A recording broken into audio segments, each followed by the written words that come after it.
Hangtod karon o sa gihapon ng Pilipinas sa mga nagbida sa natad sa arts sa tibuok kalibutan. Sama nilang Chinky Sanggoy kinsa usa ka painter ug Maria Manalang kinsa usa ka photographer. Ilang ipakita sa World Arts Expo 2022 ang ilang talento sa arts ug photography. Tinguhan nila nga pinaagi sa maong kalihukan ug sa ilang talento, ilang mapasigarbo sa tibuok kalibutan ang katahom sa kultura sa Pilipinas. Ug karong buntaga makig-uban kita kanila dinhilang sa GMA Regional TV Live.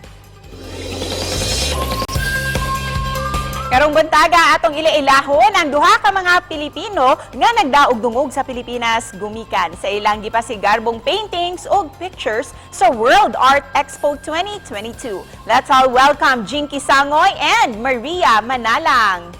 Mayong buntag, Ma'am Maria Manalang and Ma'am Jinky Sanoy ug welcome din sa GMA Regional TV Live. Ma'am, pakigreet ng ating mga viewers this morning at sa inyong mga pamilya at kaibigan. Maayong buntag po. Hello, magandang umaga po sa inyong lahat. Kaya naimbag na bigat yung amin nga taga-norte nga Gwibuya. Good morning good evening here from the US. And I want to greet my parents back in Negros Occidental. Good morning. First of all po, congratulations at na-exhibit ang mga artworks ninyo sa World Arts Expo 2022. Pwede bang malaman kung ano-ano ba ang mga ibinida at na-showcase ninyo sa World Arts Expo 2022? Sure. We have mostly painting, graphics, various art forms in many mediums, of course. One of the highlight is the usab exhibit, which is an artist from Nigeria. Ang mga paintings ko po nakasali sa World Arts Expo ay mga work po na part ng Allure series ng paintings ko. Basically, these are my interpretations of female beauty influenced by patterns found in Indian art. Para sa kaalaman ng ating mga viewers, can you tell us kung anong itong World Arts Expo 2022 at sino-sino yung mga qualified nito? Sure. So this is the annual World Arts Expo, and it was hosted by the International Marketplace Coalition. On October 1st, 2021, we opened what's called the Global Village Welcome Center. It's a cultural museum. It's actually the first in the Midwest. And so part of the exhibit or part of the events that we host is the World Arts Expo, and this is the third year. Kayo po, Ma'am Jinky, ano ba kadalasan ang mga naipinta mo at bakit yan yung genre na napili mo?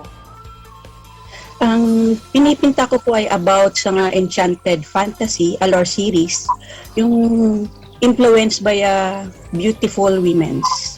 So, imagine ko po how the beautiful characters of women, lang yung mga life nila, kung anong characters as a mother, friend, as a work-harding women, doon ko po gumuguhol lahat ng mga image ko para mabuo lahat yung drawing ko.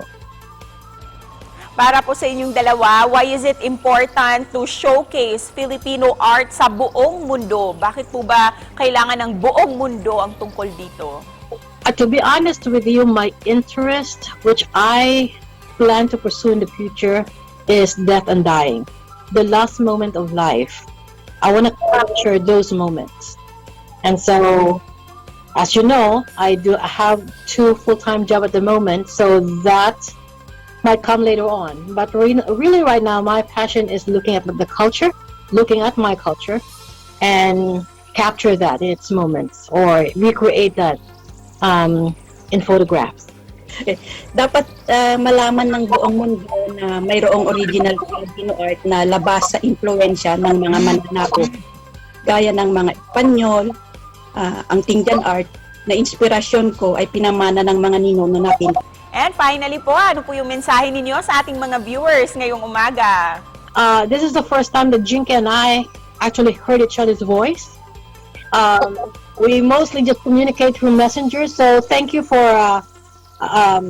having this opportunity to actually hear each other instead of just see each other by photos.